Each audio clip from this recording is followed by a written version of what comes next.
Ini bisa langsung mulai apa gimana nih?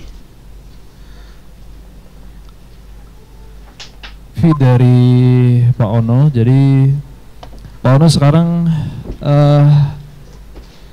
aktif menjadi salah satu dosen di Institut Teknologi Tangerang Selatan, dan belum lama ini Pak Ono menjadi rektor di Institut Teknologi Tangerang Selatan. Kami ucapkan selamat Pak Ono atas dilantiknya Bapak menjadi rektor baru di Institut Teknologi Tangerang Selatan. Terima kasih. Selamat Pak Ono. Selamat bertugas dan sukses selalu Pak. Mohon doanya. Kita langsung ke agenda utama Pak Ono. Teman-teman sudah tidak sabar di kolom chat baik di YouTube dan juga di Zoom mau mendengarkan langsung pemaparan materi dari Pak Ono. Untuk pemaparan materi sama kurang lebih waktunya 45 menit. Kemudian sesi diskusi dan tanya jawab 15 menit, dilanjutkan dengan sesi penyerahan sertifikat secara simbolis dan foto bersama. Untuk Insinyur Ono Purbo, Magister Engineer PhD, disilahkan. Oke, terima kasih banyak atas kesempatan yang diberikan. Saya akan coba share screen. Oke.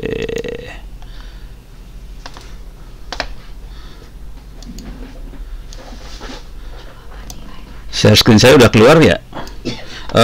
Kalau boleh saran gini aja sih, supaya tadi ngelihat yang nanya, kasihan banget sih. Kalau teman-teman pengen nanya, silahkan posting di chat. Jadi silahkan posting di chat. Saya sambil presentasi saya akan sambil monitoring chat. Jadi mudah-mudahan bisa langsung bereaksi. Tapi sebelum terlalu jauh, saya akan kasih lihat beberapa masalah yang ini korban-korban yang kena serangan hacking. Kalau ini bukan korban, ini adalah penipunya. Ini adalah korbannya. Ini contohnya, Pak minta tolong akun saya dihack, modusnya pinjaman uang. Kemudian ini juga saya kerugian 52 juta karena ditipu. Kemudian di sini juga ada ini kena tipunya cuman 72.000 US dollar atau hampir 1 miliar.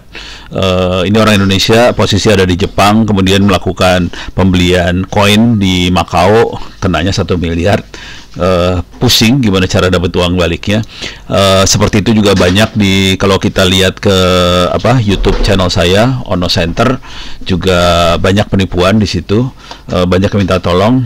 Penipuan yang sering terjadi karena kita terlalu abai sebenarnya. Paling gampang adalah kita masuk ke Google. Ini pakai teknik yang penipuannya pakai open source intelligence. Jadi masuk ke Google aja, kemudian masukin kata keyword KTP, kita bisa lihat KTP orang banyak. Dan cara penipuan yang paling sederhana dengan informasi seperti ini adalah ya kita pakai informasi orang lain ini untuk untuk melakukan pinjaman online. Jadi ini korbannya juga ada di tetangga saya juga kena. Jangan khawatir. Penipuan yang lain yang sering banget adalah APK lewat grup misalnya. Ini juga udah dikasih tahu di Google, hati-hati segala macam. Dan ini berbahaya sekali karena ini kategorinya remote access trojan atau RAT. Dia bisa mengambil cryptocurrency, password e-banking, two-factor authentication, lock screen, bahkan sampai bisa streaming webcam, install aplikasi dan sebagainya. Dan ini kalau kita cari di GitHub, ini ada, ini yang kelihatan cuma 75, tapi kalau kita lihat di GitHub benernya sekitar 1.700-an sih sebenarnya aplikasi Android RAT ini. Dan ini bisa diinstal dengan mudah, dan konsekuensinya semua orang bisa melakukan serangan menggunakan APK di WhatsApp tadi. Korbannya banyak dan serem sebetulnya. Nah, kalau dari sisi, kalau di kelas saya biasanya menjelaskan menggunakan MSF Venom untuk melakukan serangan seperti itu. Oke. Ini perintah-perintahnya. Kalau kita berhasil menginstalasi si RAT itu di komputer, kita bisa berkomunikasi sama handphone yang terinfeksi tadi, dan kita bisa langsung mengontrol handphonenya. Oke, saya akan loncat pada serangan di level corporate atau perusahaan. Ini data bocor di kampus-kampus, data bocor juga di pemerintah daerah, ini Blora. Kemudian juga banyak sekali ini BPK ada 4,7 data PNS bocor. Kemudian yang kita tahu semua kemarin Pusat Data Nasional jebol kena ransomware, kemudian juga BSI jebol, dan ini semua urusannya dengan ransomware. Masalah dengan ransomware adalah tidak bisa dideteksi, mitigasinya harus backup dan AI. Nah, AI mungkin nanti akan diterangkan sama Pak Henry. Ini punya masalah besar sebetulnya di ransomware ini karena dia akan mengcopy data kita ke penyerang. Jadi kalau sampai ransomware masuk, semua data kita ke copy ke penyerang kalau yang bikin ransomware yang jago, dan sudah bubar semua ceritanya. Oke, saya akan tutup dulu ini semua. Saya akan kasih lihat ilmunya sendiri. Ini kebetulan kalau kami di kampus mahasiswa ini jadi banyak dicariin orang. Kita pengen supaya kampus-kampus yang lain juga bisa mengajarkan mahasiswanya supaya bisa menguasai ilmu cyber security ini free. Bisa diakses di open course ITTS HCID, ini free karena banyak sekali perusahaan yang butuh orang seperti itu. Akhirnya kita free aja nih ilmunya, semua orang bisa akses ke open course ITTS HCID. Saya copy paste aja URL-nya ke chat, silahkan lihat di chat URL-nya. Jadi teman-teman bisa ngelihat semuanya, ilmunya ada di sini semua. Ini bukan hanya cyber security, jadi sebelum masuk ke urusan cyber security biasanya kita akan ngajarin ilmu jaringan yang cukup advance, termasuk contohnya di sini kita mengajarkan di sini tulisannya OpenBTS, tapi sebetulnya kita mengajarkan cara bikin seluler sendiri, kemudian masuk ke ilmu hacking dan sebagainya, bagaimana cara menyerang. Karena untuk bisa mengamankan kita harus tahu cara menyerangnya juga. Jadi kita ajarin cara nyerangnya, kemudian baru kita masuk cara mengamankannya. Untuk memberikan gambaran, ini silakan nanti di copy ya. Diakses kalau mau di copy. Kalau ada kampus yang butuh kuliahnya, kalau pengen ngopi kuliahnya juga saya welcome aja sih, silahkan di copy kuliahnya dan materi-materinya. Bahkan untuk bisa lulus dengan baik, kalau mau akses ke buku-bukunya, ini saya kasih lihat aja bukunya. Saya akan masuk ke perpustakaan digital saya di rumah, ini free. Kalau mau di copy silahkan kirim harddisk var data library 2 books. Ini bukunya ada di server lain di rumah, tapi server lain. Di sini ada buku tentang cyber security. Di sini ada cyber security. Ini buku-bukunya. Silahkan kirim harddisk, saya copyin. Saya akan klik. Ada echo sedikit. Ini saya akan klik sembarangan bukunya ya. Di sini ada pentest. Saya kasih lihat sedikit aja ya. Ini misalnya bagaimana kita membuat lab sendiri di komputer, build your own security lab. Ini bukunya bisa di copy semua. Oke, jadi kirim harddisk aja. Silakan buku. Kalau kami di kampus kebetulan memang perpustakaannya ada, jadi mahasiswa bisa akses ke sini semua. Oke. Apakah memang harus expert Linux dulu untuk bisa mahir jaringan? Nggak harus expert Linux. Yang penting mau baca, mau ngoprek, itu aja sih, gitu ya. Jadi bukunya bisa diakses free. Kalau mau silahkan kirim harddisk. Saya kasih tahu teknik kirim harddisknya sekalian lah. Ono Center ORID/wiki. Di sini ada, saya masukin kata kunci ebook. Salah pencet. Ebook. Di bagian bawah sini ada Ono Center ebook. Ini saya kasih tahu cara ngirim harddisknya seperti apa di situ. Oke. Tapi intinya orang suka nanya harus bayar berapa, bayarnya pakai doa ya setiap hari. Jadi ini buku-bukunya silakan di copy, ini alamatnya juga saya kasih, jadi Anda bisa ngirim harddisk, selipin uang buat ngirim balik harddisknya. Jadi cukup banyak kampus-kampus yang mengkopikan. Salah satu kampus yang baru aja saya kopikan dari Politeknik Bengkalis, di Pulau Bengkalis, dia ngirim 4 terabyte, saya kopiin semua buku-buku yang ada untuk IT, bahkan non IT juga ada. Ini juga ada buku-buku yang bukan IT ya, saya kasih icip-icip lah, kasih lihat aja buku yang non IT-nya. Kalau tadi kalau mungkin Pak Henry akan ngomong soal cyber security, di sini juga cyber security lagi AI, di sini juga ada buku tentang AI juga ada nih. Kebetulan saya juga ngajar AI sebenarnya. Jadi buku AI-nya juga ada, bisa dilihat di sini. Tapi untuk non IT, untuk animasi dan sebagainya, kalau animasi saya masukin IT sih sebenarnya. Di sini ada buku animasi juga ada sih. Ini buku animasi ya, yang kita lihat. Bikin kartun yang tadi Pak Yanto ngasih lihat, bukunya ada, bisa di copy semua. Oke. Kalau yang non IT banget saya masukin ke library 3. Di sini ada manajemen, ada biologi, ada kimia, ada geologi, ada histori, ya segala macam juga ada sih. Kalau total buku aja sekitar 4 tera sih. Oke, saya lanjut. Itu bukunya. Nah, sekarang balik lagi ke kuliahnya. Ini kuliahnya seperti ini. Nah, ini kebetulan karena ini free. Oh, ini juga ada big data. Ini kebetulan sekarang nyampur antara dua ini, AI dan cyber security nyampur banget. Jadi kita kesulitan sekarang kalau tanpa AI, cyber security agak susah nih sekarang. Karena semua traffic dienkripsi. Jadi kita harus pakai AI sekarang. Jadi mau nggak mau orang cyber security yang jago, mau nggak mau harus main di AI. Nah, ini kondisinya karena banyak sekali perusahaan yang minta, mahasiswa saya banyak akhirnya ditarik sama perusahaan-perusahaan. Ya mungkin tidak akan bisa sampai belasan triliun, puluhan triliun seperti Pak Yanto bilang. Cuman gaji mereka sih lumayan sih, bangsa 4 sampai 10 juta juga ada mahasiswa saya. Kondisi masih mahasiswa ya, mereka belum lulus karena mereka ditarik perusahaan, ya udah mereka kerja, kuliahnya jadi malam. Oke. Jadi ini ilmu cybersecurity-nya ada, di sini juga ada tentang AI-nya. Nah, sekarang saya kasih lihat sedikit yang bisa lulus. Mungkin saya harus kasih lihat jumlah pesertanya ya, supaya kebayang. Jumlah pesertanya untuk cybersecurity itu sekitar, saya gedein aja,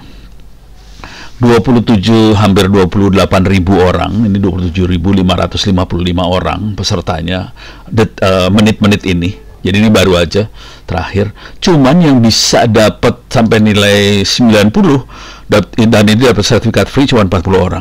Jadi ini masalah besar, orangnya yang mau berminat banyak, tapi yang bisa dapat ilmunya benar cuma sedikit. Padahal ini boleh ujian berkali-kali, boleh copy paste kalau mau, nyontek juga silahkan. Cuma 40 orang yang bisa dapat nilai tinggi seperti itu.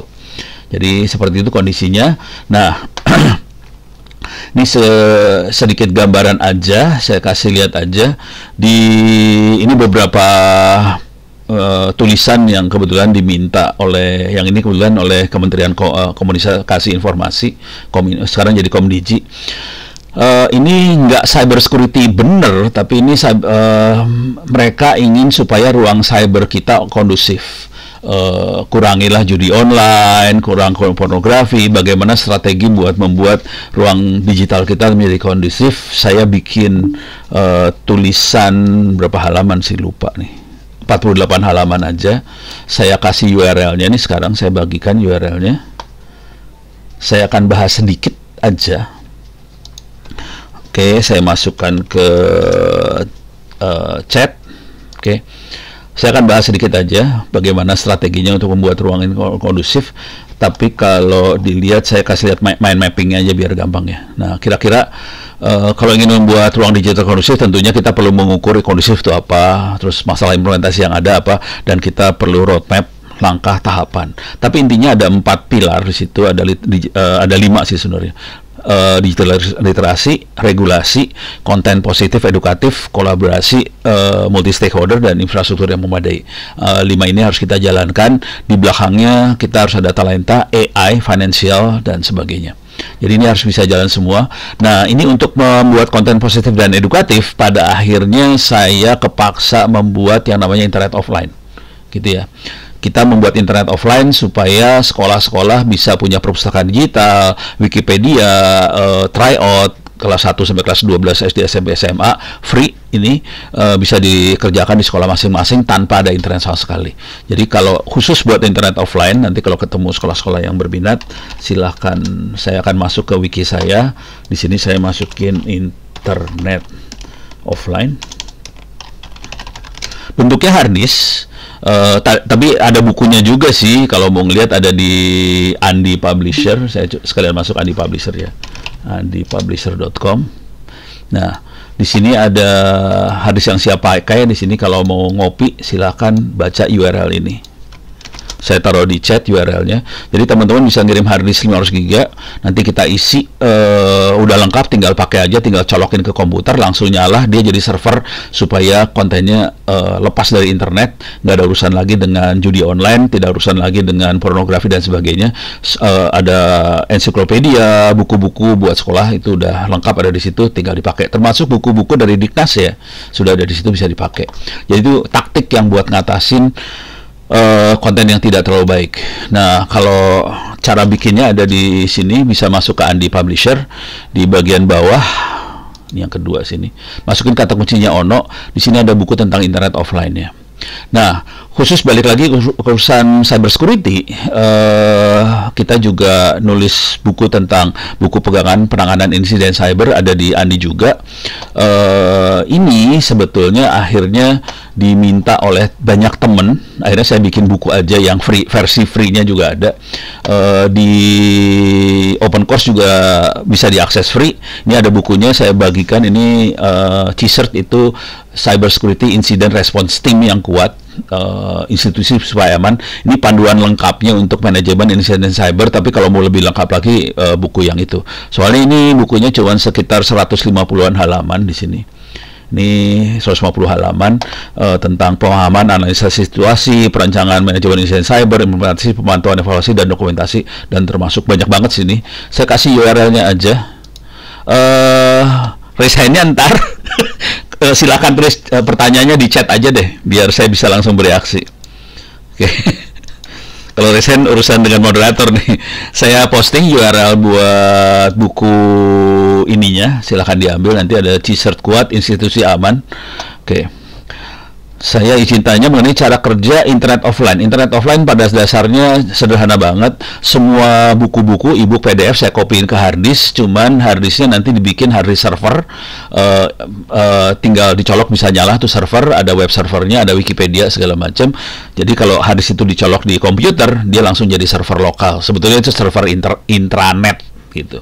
Cuman biar serem saya kasih nama internet offline, padahal itu intranet aja sih. Cuman dikasih wifi aja supaya nanti dari handphone, dari laptop dan sebagainya bisa akses offline tanpa internet sama sekali, tanpa pulsa. Itu aja sih. Tapi kalau boleh ngomong jujur terus terang, kemarin teman-teman di Lemhanas minta saya, bisa kasih lihat nggak solusi untuk sekolah di daerah 3T. Saya kasih lihat. Mereka pusing kepala. Soalnya, Pak Ono ini gimana? Punya perusahaan nggak? Saya nggak punya perusahaan, Pak. Saya kasih free aja buat bangsa Indonesia. Mereka cari perusahaan. ya udah saya kasih free aja. Kalau perusahaan susah, saya setorannya parah kayak gituan. Nah, ini saya kasih overview aja tentang ilmu cyber security-nya sendiri. Saya back dulu ya, supaya kita lihat ilmunya. Cyber security-nya. Secara umum ada beberapa ilmu di sini. Ini ada overview biasa. Vulnerability analysis, kita analisa kelemahan sistem, basic data server security, firewall, secure shell, secure copy, kemudian ada VPN, ada web application firewall, pertahanan host, intrusion detection system, basic data security. Itu kelihatan cyber security. Sesudah itu saya biasanya ngajar forensik juga, dan information security management system. Ini ISO 27001. Jadi ini saya ajarin juga biasanya. Forensik sekarang udah jadi kuliah sendiri 1 semester. Kemudian di sini juga ada hacking, ada kuliah ethical hacking, saya kasih 1 semester juga. Jadi sebagian dari materi ini udah dipecah, di split. Jadi kuliah-kuliah masing-masing. Kalau teman-teman di kampus pengen punya kuliah seperti ini, bisa copy tadi materi-materinya supaya di kampusnya bisa ada. Nah, cuman perkembangan yang terakhir ini kejadiannya sekitar 6 hari yang lalu sih sebenarnya. Tutor hack wifi tetangga. Oke. Kalau itu mah keywordnya ini silahkan baca di Hacking Wireless. Di situ diterangkan bagaimana menghack-hacking tetangga. Cuman cara paling gampang gini sih, pacarin tetangganya. Udah nggak usah di-hacking lah, dipacarin pasti dikasih gratis.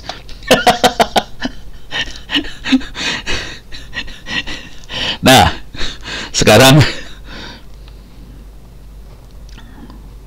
oke, ini ada yang sedang penelitian konstruksi hukum mencegah cybercrime melalui penyerangan sistem elektronik. Mohon saran masukannya. Oke. Kalau pencegahannya sebetulnya gini, kalau ini yang buat pertanyaan dari Pak siapa ini tadi, Pak Sigit ya, untuk konstruksi hukum untuk pencegahan cybercrime-nya. Kalau sampai pencegahan cybercrime-nya sendiri, mungkin kalau mau lebih gampang kita harus mengerti bagaimana orang melakukan attack, serangan ke sistem elektronik tadi.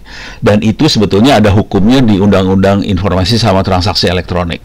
Secara umum nanti ini saya ngomong gerambiang ya, global. Secara umum nanti ada yang dari bentuk server yang dipertahankan, ada juga di enkripsi, autentikasi pada saat melakukan transaksi. Jadi ada dua sih, ada pertahanan server, ada untuk autentikasi transaksi dan sebagainya. Ya itu masuknya ke Undang-Undang ITE. Jadi kalau ngelihat sih sebenarnya ada di Undang-Undang ITE sih sebenarnya. Nah sekarang pengennya kalau pencegahannya, nah ini yang seru nih. Kalau paling sederhana kita pakai ISO 2701. Jadi kita audit si sistem. Kalau sistemnya bolong, kita melakukan planning lagi dan kita implementasi bolongannya. Kira-kira gitu.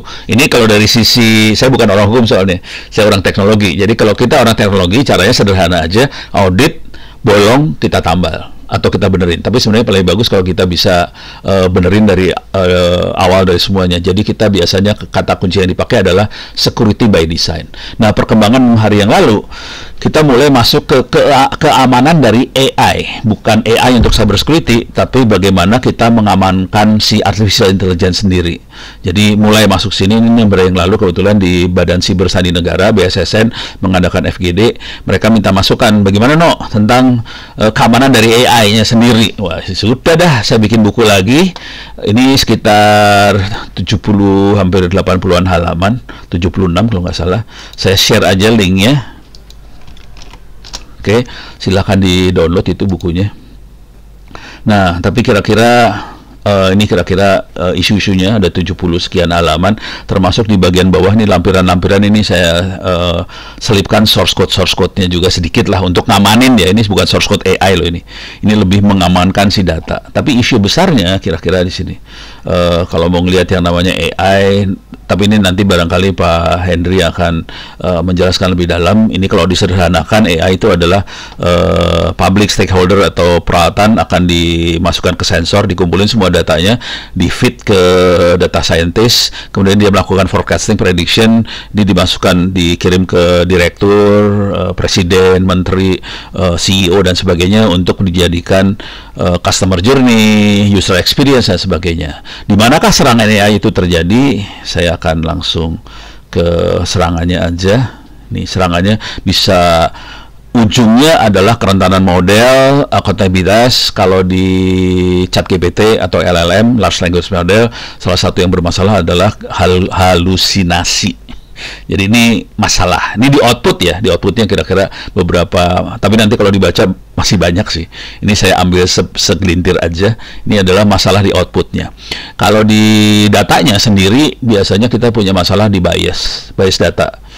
Kira-kira gini. Kalau di Eropa, di luar negeri itu masalah bias itu masalah laki dan perempuan. Mereka pengennya seimbang laki perempuan. Sebagian data cenderung ke laki-laki sih, gitu. Jadi masalah buat perempuannya sih akhirnya. Kalau di Indonesia bias biasanya Indonesia Timur, Indonesia Barat. Bias antara orang Jawa sama bukan Jawa, bias orang Melayu sama orang Cina, itu bias semua. Dan ini nggak baik nih bias ini. Jadi ada masalah di data juga. Kemudian di waktu data mulai masuk ke dalam AI, kita ada masalah transparansi, proteksi terhadap serangan. Ini udah cyber security banget. Kemudian ada hak akses data. Contohnya gini, hak akses data. Si AI harus bisa dibuat supaya kalau user pengen datanya dibuang, sistem harus memungkinkan datanya dibuang. Nah, ini jadi masalah nih, karena susah. Nah, di sini juga waktu dimasukin dari sensor masukin ke database, ada proteksi pelacakan data. Jangan sampai hacker bisa melacak si data tadi. Dia bisa profiling orang dari data yang ada di AI tadi. Dan ini akhirnya ke penyalahgunaan. Semua ini kita perlu melakukan keamanan infrastruktur, mitigasi, dan privacy by design. Yang penting harus privacy by design-nya sih. Jadi memang AI-nya harus didesain supaya privacy dijaga. Dan ini nanti diterangkan di bawah sih. Saya kasih icip-icip dikit lah di bawah tuh. Saya turun ke bawah. Oke. Ini kalau ini buat ngilangin bias, ada source code-nya. Ini macam-macam lagi lah. Source code-nya ada di bawah-bawah sini ya. Oke, saya akan coba. Mungkin saya cukupkan sekian, tapi sebelum saya kembalikan ke moderator, sekalian saya jawab aja pertanyaan ya. Curang ini. Saya jawab pertanyaan. Bagaimana cara mencegah ketika data kita dicuri dikarenakan membuka website yang tidak benar, seperti ingin mencari game, bajakan, segala macam. Oke, intinya gini. Website yang tidak benar biasanya akan ada software-software yang tidak benar juga di dalamnya. Apakah itu trojan, apakah itu nanti virus, apa segala macam. Dan ini makhluk-makhluk ini berbahaya banget karena dia bisa masuk ke komputer kita dan dia akan nyuri data. Jadi sarannya jangan pernah masuk website seperti itu kecuali kita yakin bahwa sistem kita aman. Kira-kira itu. Gitu ya, beres ya. Ini yang urusan website yang tidak benar. Kalau saya pribadi, saya berani masuk ke website yang tidak benar ini karena saya pakai Linux. Jadi relatif saya bisa ngontrol sih. Kalau ada yang mau masuk, saya bisa ngontrol. Jadi agak ngeri-ngeri sedap sih kalau masuk daerah situ. Oke, ini udah ada tambahan jawaban dari Pak Ilham Satria. Hindari website penyedia aplikasi yang tidak jelas, bersih-bersih malware atau fresh install Windows. Kalau saya pakai Linux saja sih lebih aman lagi. Mohon izin bertanya, apakah keterampilan utama yang harus dimiliki untuk bersaing di industri cybersecurity di zaman sekarang? Jadi ini indoktrinasi saya di kampus. Kira-kira gini kalau di kampusnya Ono. Kalau kita cuman kuliah dan mengandalkan skripsi, ijazah, susah kita bersaing. Jadi saya di kampus, anak-anak sih saya arahkan buat nulis buku, nulis paper jurnal kalau mereka sanggup ya. Tapi buku iya banget buku, dan buku itu menggantikan skripsi. Dan salah satu ada beberapa mahasiswa yang sudah minimal rata-rata mahasiswa di ITTS punya satu buku. Pada semester 3 atau 4-nya mereka udah punya satu buku. Salah satu contohnya si Fatah, dia punya 4 buku dan dia lagi nulis paling nggak 2 paper jurnal, dan dia udah sering sekali buat ikut webinar. Akibatnya cukup fatal karena akhirnya diundang sama kampus di Taiwan untuk S2 di sana dan dikasih beasiswa. Jadi bisa sampai level itu sih sebenarnya, gitu ya. Tapi kuncinya adalah teknik menjual diri kita. Gitu. Kalau kita bisa jual diri udah enak banget. Nah, kebetulan kalau di ITTS kita fasilitasi anak-anak buat webinar segala macam. Nah, kalau teman-teman pengen webinar, misalnya di kampusnya nggak menyediakan fasilitas buat webinar, silahkan kontak saya kontak sama teman-teman di kampus supaya Anda bisa jadi narasumber webinar di kampusnya ITTS. Nggak masalah, free. Gitu ya, supaya nilai jual Anda jadi naik semua gitu.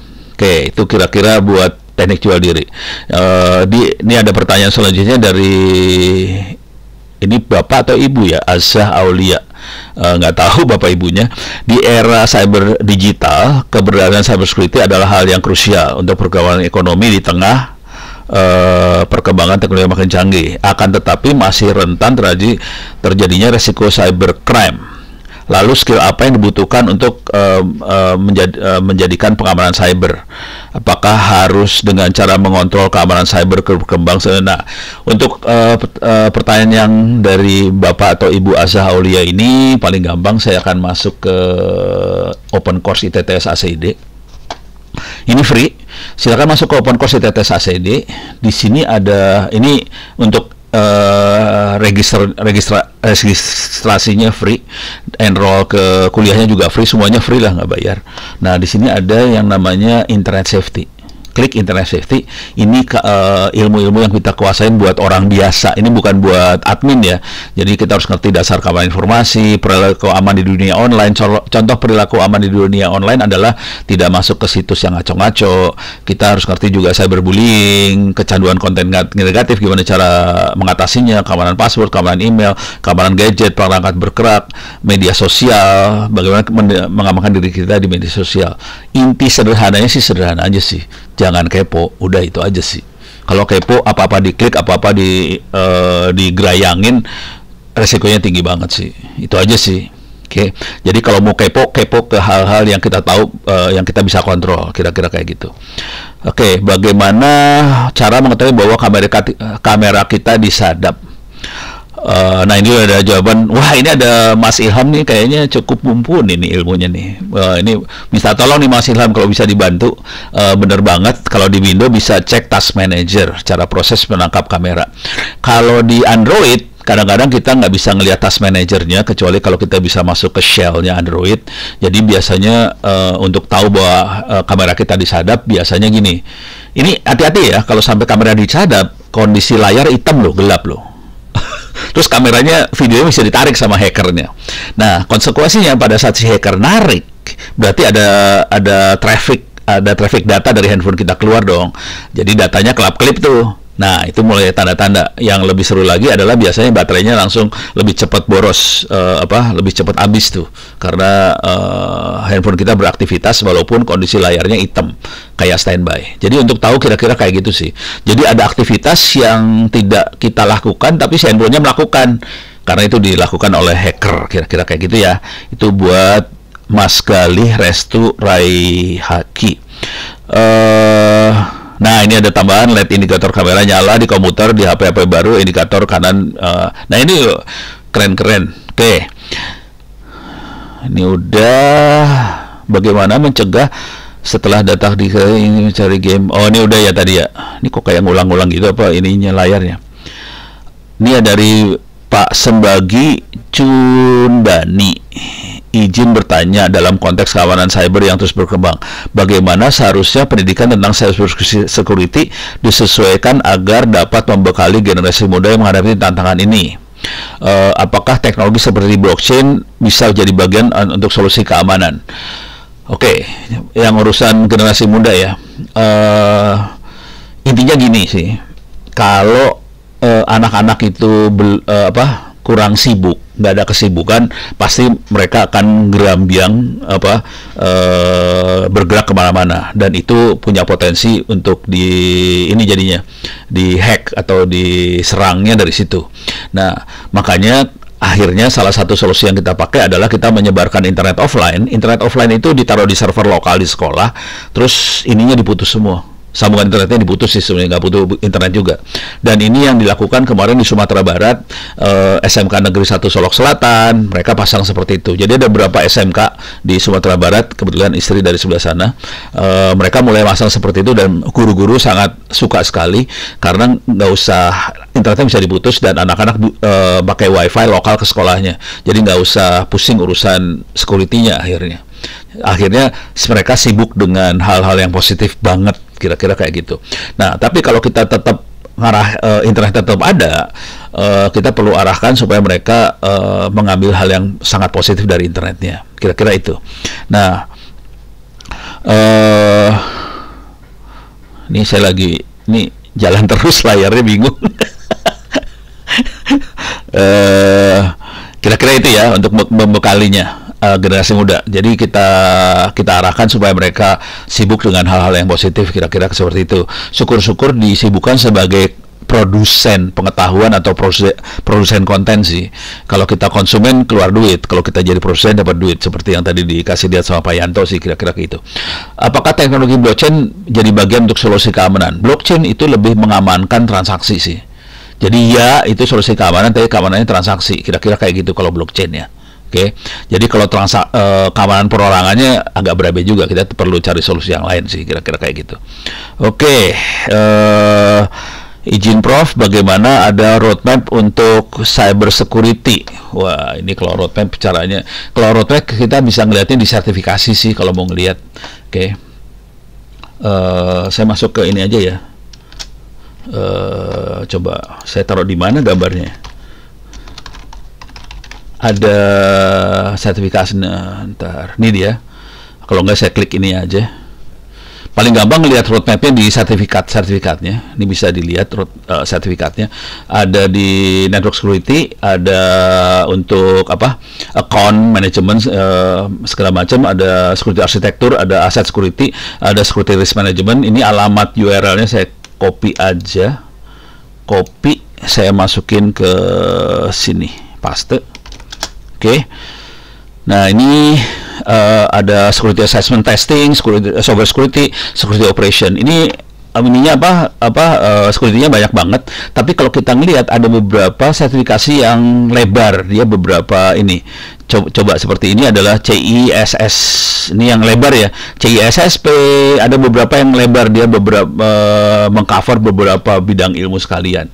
Jadi ambil yang seperti itu sih sebenarnya. Jadi roadmap-nya seperti ini, ada yang yang horizontal adalah bidang ilmunya, yang vertikal dari beginner, intermediate, expert. Silahkan dilihat roadmap-nya seperti itu. Oke.